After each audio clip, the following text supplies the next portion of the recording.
आज हम बात करते हैं प्रिपरेशन ऑफ क्लाइड्स क्लाइड्स की प्रिपरेशन की हम बात करने जा रहे हैं जी। तो क्लाइड्स हमारे पास दो तरह के थे, तो उनमें से मैंने आपको बताया था कि एक तरह के क्लाइड्स ही हम तैयार करते होते, दूसरे तो सिंपल मिक्सिंग से ही तैयार हो जाते हैं। तो प्रिपरेशन ऑफ क्लाइड्स में हमने जो क्लाइड्स तैयार करने होते वो होते लायोफोबिक क्लाइड्स। लायोफोबिक कोलाइड्स या लायोफोबिक सोल्स भी इन्हें कह देते हैं। इनको हमने प्रिपेयर करना है तो इसके दो मेथड्स मैंने आपको बताए थे। नंबर वन होता है हमारे पास डिस्पर्शन मेथड। डिस्पर्शन मेथड में क्या करते हैं हम कि लार्ज जो मॉलिक्यूल होता है उसकी ब्रेक डाउन करवाते हैं और उसको क्लाइडल पार्टिकल्स के अंदर लेकर आते हैं। जो लंप होता है, जो गुच्छा होता है, लार्ज मॉलिक्यूल जो होता है, उसको ब्रेक करवा के हम क्लाइडल साइज के पार्टिकल्स बनाते हैं। तो इसको आप कहते हो डिस्पर्शन। ठीक है जी। और इसको ऐसे समझ लें कि एक लार्ज मॉलिक्यूल है, इसको ब्रेक करवाएंगे, छोटे छोटे कोलाइडल साइज के पार्टिकल्स बन जाएंगे इसमें। ये आपके पास ये कोलाइडल साइज के पार्टिकल्स हो गए। अब इसकी आगे फर्दर बेटा टाइप्स हैं डिस्पर्शन मेथड्स की, वो भी हम स्टडी करते हैं। दो तीन टाइप्स हैं इसकी। तो नंबर वन पे आपके पास आ जाती है टाइप, वो है जी मैकेनिकल डिस्पर्शन। मैकेनिकल डिस्पर्शन इसमें क्या है, मैं आपको पहले डायग्राम बनाकर दिखाता हूँ। ये यहाँ पर स्टील प्लेट्स होती हैं दो, और ये बहुत ना करीब इनमें कम डिस्टेंस होता है, ये मैंने इसीलिए करीब करीब बनाई है। और ये प्लेट है स्टील की, स्टील प्लेट है जी। और ये यहाँ इसके अंदर हमने ऐड करना होता है कोलाइड, जिसमें आपके पास डीपी और डीएम दोनों को हमने ऐड करना है। डिस्पर्शन फेज, डिस्पर्स्ड फेज और डिस्पर्शन मीडियम दोनों को हम इधर ऐड करते हैं। ठीक है। अब इसको ऐसे समझ लें, ये आसान तरीका कि हम माइक्रो साइज्ड पार्टिकल जो होते हैं, माइक्रो साइज्ड पार्टिकल्स को हम लेते हैं और साथ में डीएम कोई सॉल्वेंट ऐड कर देते हैं। ठीक है। डीएम लेंगे और यहाँ से ये प्लेट्स में से उसको पास करवाएंगे तो इससे आगे वो सोल बन जाएगा। ये जो प्लेट्स होती हैं ये पीस देती हैं इन पार्टिकल्स को ना, जैसे ग्राइंडर नहीं होता, ग्राइंडर की तरह से ये इन पार्टिकल्स को पीस देती हैं। डिस्क रोटेट करती हैं बहुत हाई स्पीड से। एक जो डिस्क होती है वो क्लॉकवाइज रोटेट कर रही होती है, दूसरी जो होती है वो एंटी क्लॉकवाइज रोटेट कर रही होती है। तो ये जब हाई स्पीड से रोटेट करेंगी तो पार्टिकल्स जो होंगे वो पिस जाएंगे, ग्राइंड हो जाएंगे, और इससे जो पार्टिकल का साइज होगा वो कोलाइडल की रेंज में आ जाएगा। तो इसे कहते हैं मैकेनिकल डिस्पर्शन। इसके बाद सेकंड मेथड है हमारे पास, वो होता है इलेक्ट्रो डिस्पर्शन। इलेक्ट्रो डिस्पर्शन इसे आप बेटा ब्रेडिक ब्रेडिक्स आर्क मेथड भी कहते हो। Bredig's arc method. Electro dispersion का पहले मैं आपको जो एक सेटअप है वो बनाकर दिखा देता हूँ, फिर हम इसकी अंडरस्टैंडिंग करते हैं कि ये होता क्या है बेसिकली। बहुत आसान है, कोई मुश्किल चीज़ नहीं है ये।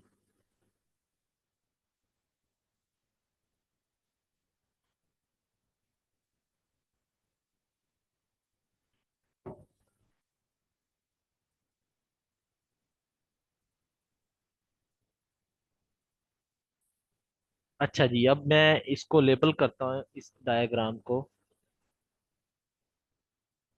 ये जो डायग्राम बनाई है ये बेसिकली ये हमारे पास है जी आइस बाथ।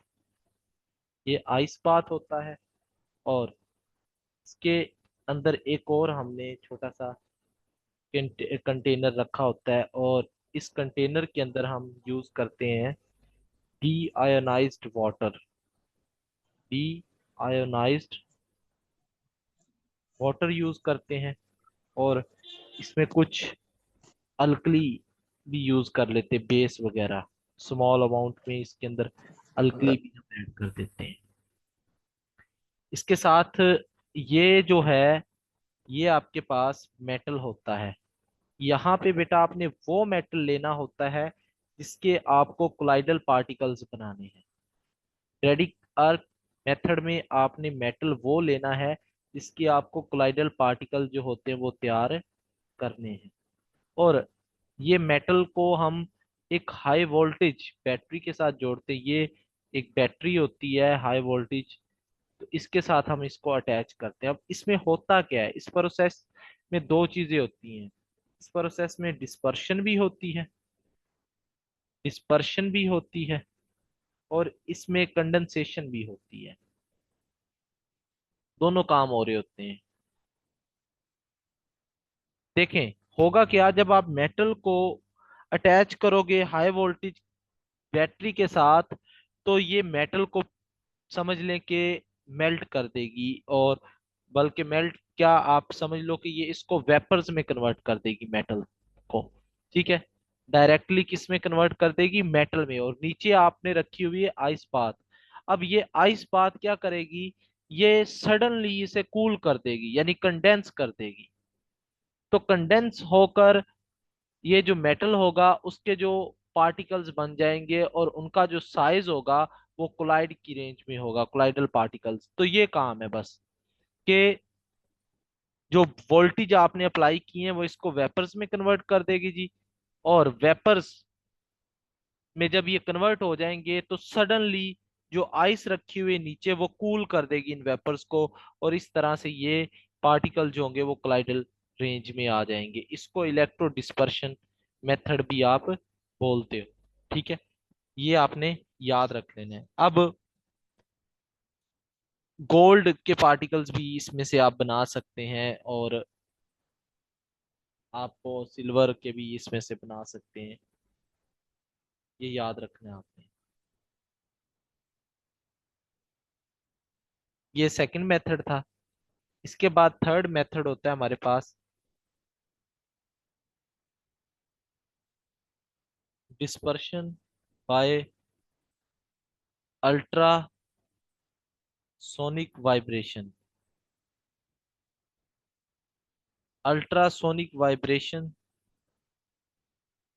से डिस्पर्शन करनी है। ये एक जनरल मेथड होता है जो कि एच जी सोल बनाने के लिए इस्तेमाल होता है। ठीक है, इसमें आप कार्बन ब्लैक लेते हो, वाटर लेते हो, और एच जी के पार्टिकल्स, एच जी लेते हो मेटल। तो इससे सस्पेंशन बनती है। सस्पेंशन को आपने अल्ट्रा सोनिक वाइब्रेटर होता है, अगर आपने कभी रिसर्च की हो तो आपको आइडिया होगा। अल्ट्रासोनिक वाइब्रेटर, उसमें आप रखते हो तो वो वाइब्रेशंस देता है अपने सॉल्यूशन को। तो उससे ये पार्टिकल में कन्वर्ट हो जाते हैं। सस्पेंशन जो होती है वो कोलाइडल सोल में या कोलाइडल सॉल्यूशन के अंदर वो कन्वर्ट हो जाती है। तो ये डिस्पर्शन होती है अल्ट्रासोनिक वाइब्रेशन के जरिए। इसके बाद फोर्थ मेथड होता है हमारे पास पेप्टाइजेशन। पेप्टाइजेशन क्या है जी, पेप्टाइजेशन में मैं आपको सिंपल इसका बताता हूँ कि यहाँ पे आपने कोई भी प्रेसिपिटेट लेने होते हैं। उन प्रेसिपिटेट्स में आपने इलेक्ट्रोलाइट ऐड करना है। प्रेसिपिटेट में आपने इलेक्ट्रोलाइट ऐड करना है। और प्रेसिपिटेट में जब इलेक्ट्रोलाइट ऐड हो जाएगा तो उनका जो साइज होगा वो कोलाइडल सॉल्यूशन की रेंज में आ जाएगा। ये बात आप याद रख लो। ठीक है, अब formation of colloidal solution by adding peptizing agent. ये जो इलेक्ट्रोलाइट होता है बेटा, इसको पेप्टाइजिंग एजेंट भी बोलते हैं। पेप्टाइजिंग एजेंट भी इसे बोलते हैं। ठीक है जी। तो formation of colloidal solution by adding peptizing agent, this is known as peptization. ठीक है, इसमें अगर हम बात करें लाइक ये प्रेसिपिटेट्स लिए हमने, ये प्रेसिपिटेट्स हैं जी आयरन हाइड्रोक्साइड के। और ये न्यूट्रल होते हैं। इसके अंदर अब हमने एक इलेक्ट्रोलाइट ऐड करना है जिसको हम पेप्टाइजिंग एजेंट भी बोल सकते हैं, ये FeCl3। अब ये क्या करेगा कि ये जो प्रेसिपिटेट्स थे ये उनके ऊपर पॉजिटिव चार्ज ले आएगा, यानी पॉजिटिव चार्ज आ जाएगा इन प्रेसिपिटेट्स के ऊपर। ठीक है,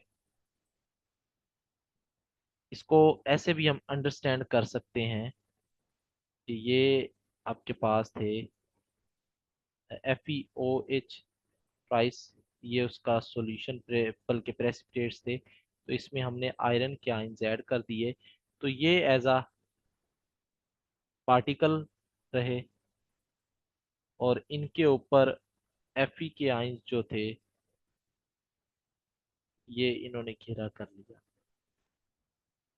तो ये एक कोलाइडल पार्टिकल की रेंज में आ जाते हैं फिर इस तरह से। ठीक है, और ये जो है पॉजिटिवली चार्ज होते हैं। अब यहाँ पे एक बात याद रखो कि ये भी पॉजिटिव है, ये भी पॉजिटिव, इनके दरमियान आपस में रिपल्शन भी होगी। सिमिलर चार्जेस है ना प्रेसिपिटेट के ऊपर, तो रिपल्शन होती है। इसकी वजह से, रिपल्शन होने की वजह से इनका जो इंटरनल स्ट्रक्चर होता है, ये वाला स्ट्रक्चर जो होता है वो ब्रेक हो जाता है। ये वाला जो स्ट्रक्चर होगा इंटरनल वो ब्रेक हो जाएगा, और इंटरनल स्ट्रक्चर ब्रेक होने के बाद ये कोलाइडल पार्टिकल बन जाएगा। ये याद रख लो, इंटरनल स्ट्रक्चर जैसे ही ब्रेक होगा तो ये कोलाइडल पार्टिकल की रेंज में आ जाएगा। तो ये पेप्टाइजेशन थी।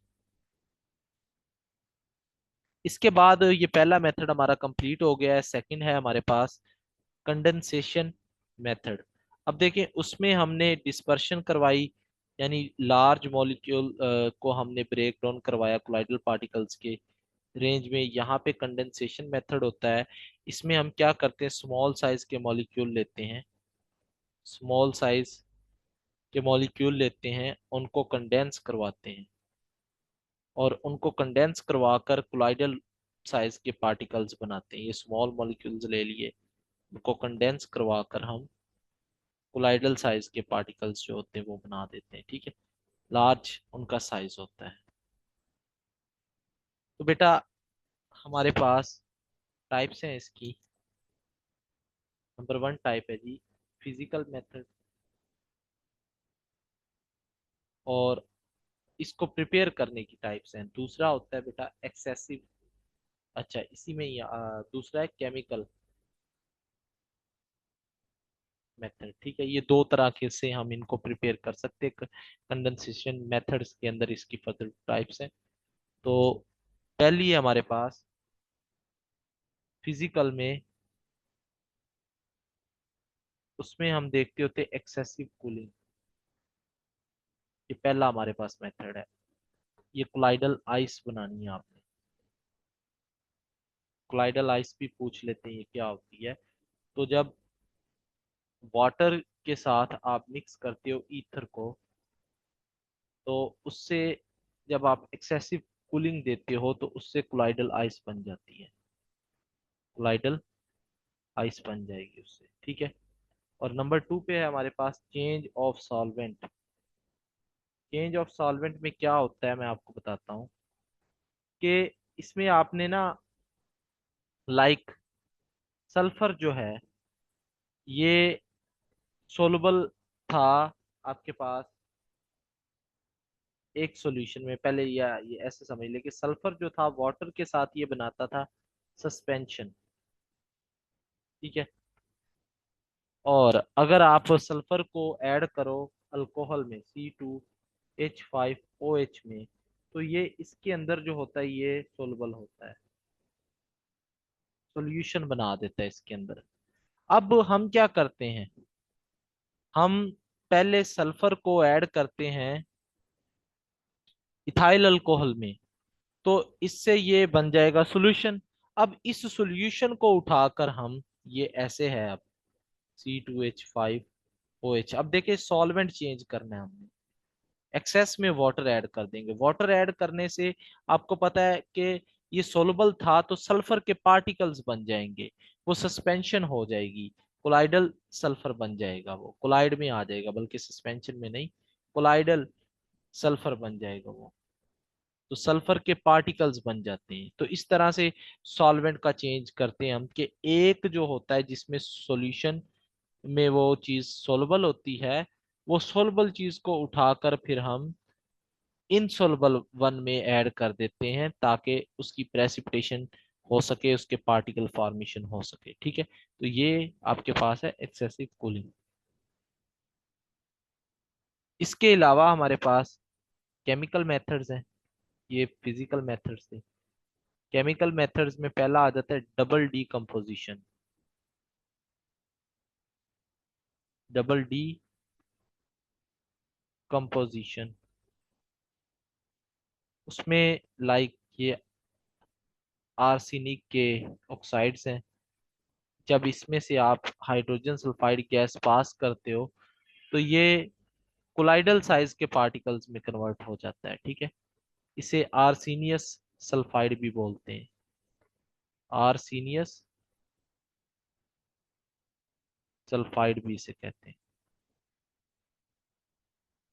इसके बाद है सेकंड आपके पास, वो है रिडक्शन। रिडक्शन में आप क्या करते हो कि AgNO3, इसमें टैनिक एसिड ऐड करते हो। टैनिक एसिड जब ऐड करते हो तो Ag जो होता है यहाँ पॉजिटिव था, रिड्यूस हो जाता है Ag के पार्टिकल्स में। सिमिलरली गोल्ड के भी पार्टिकल्स आप बना सकते हो टैनिक एसिड ऐड करके, तो ये भी AU सोल बन जाएगा। इसके बाद ऑक्सीडेशन से भी आप बना सकते हो, थर्ड मेथड है।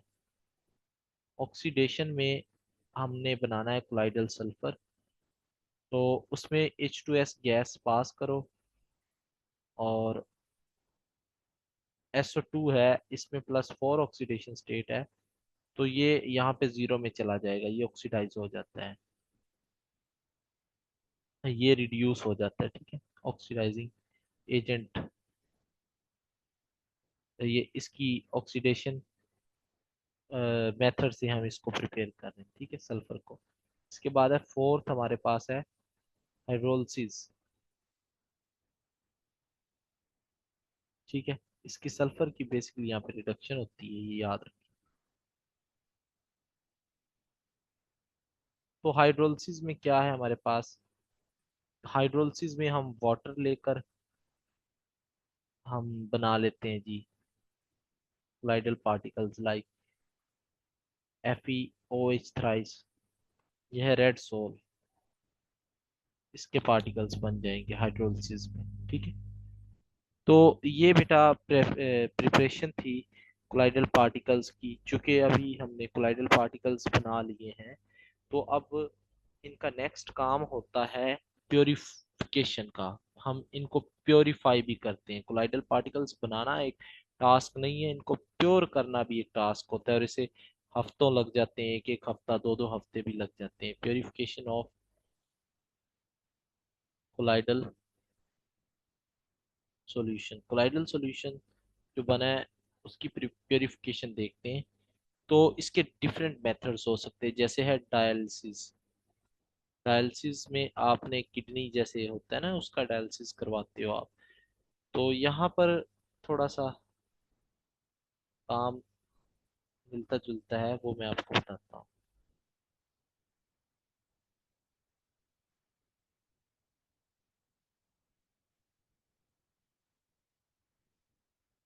ये मैं डायग्राम बना लूँ एक दफ़ा, फिर आपको एक्सप्लेन करता हूँ।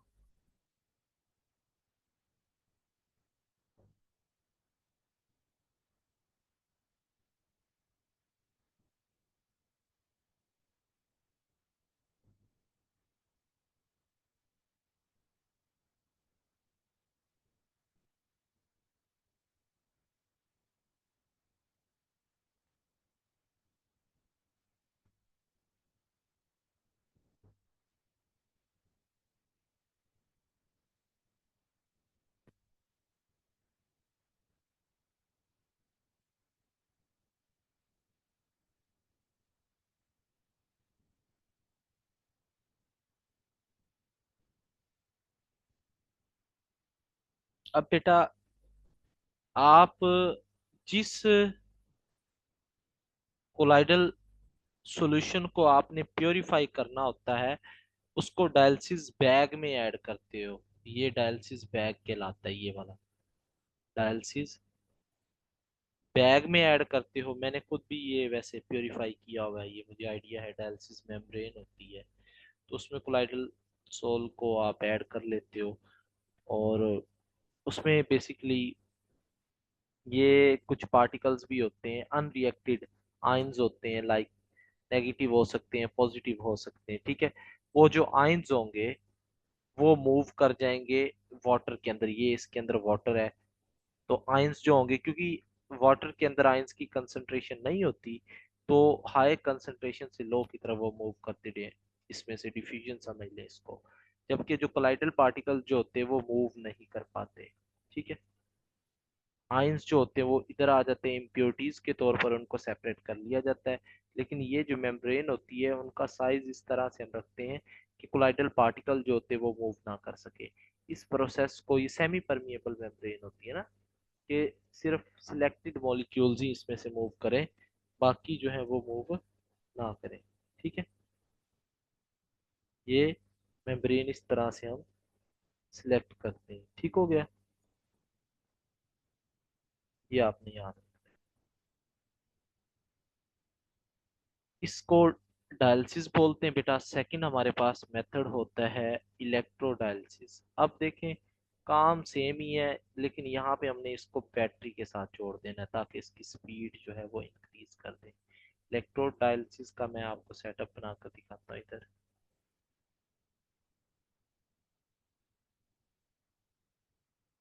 इस तरह से उसका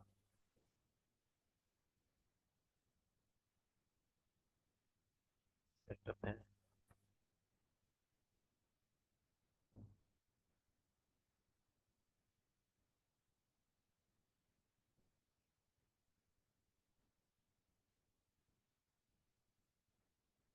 ये सेमी परमिएबल मेम्ब्रेन है, SPM से मैं इसको लिख रहा हूँ।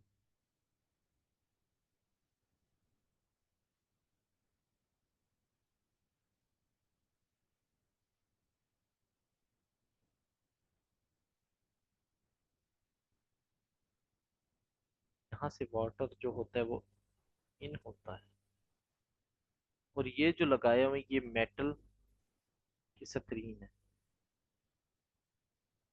Metal screen. यहाँ से अगेन वाटर इन होगा, यहाँ से आउट। अब बेटा इम्प्योर कोलाइडल सॉल्यूशन को हम इधर ला कर रखते हैं। उसके अंदर जो भी आयंस होंगे लाइक नेगेटिव हैं, तो वो नेगेटिव आयन जो होंगे वो पॉजिटिव टर्मिनल की तरफ चले जाएंगे, और पॉजिटिव आयन जो होंगे उसके अंदर वो चले जाएंगे नेगेटिव की तरफ। तो इस तरह से जो आयंस होते हैं वो सेपरेट हो जाते हैं, बशर्त ये है कि इसमें आप उन्हीं की इलेक्ट्रोडायलिसिस करवा सकते हो जो कि इलेक्ट्रोलाइट्स होते हैं, यानी जिनमें आयंस होते हैं। लेकिन electrodialysis is not meant for non electrolytic impurities, यानी नॉन इलेक्ट्रोलिटिक इम्प्योरिटीज जो होती हैं उनकी आप इलेक्ट्रोडायलिसिस इस मेथड से नहीं करवा सकते।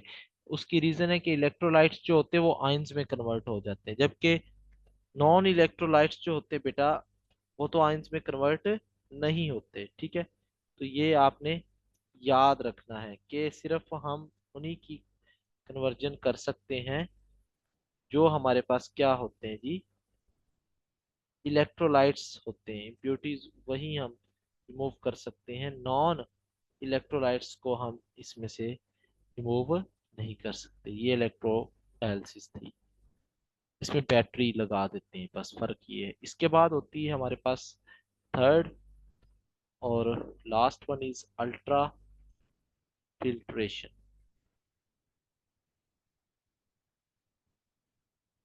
अल्ट्रा फिल्ट्रेशन में क्या है, ये भी एक मेथड होता है इसी को सेपरेट करने का, अल्ट्रा फिल्ट्रेशन। बेसिकली अगर इसका सेटअप भी हम बनाकर देखें कुछ इस तरह से होगा।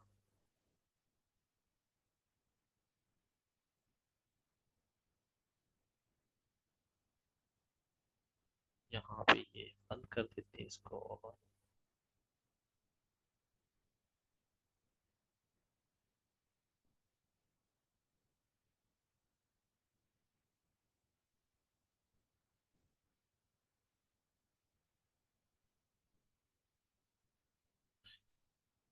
ये जो इनलेट है इसमें से हमने गैस का प्रेशर लगाना होता है, गैस प्रेशर।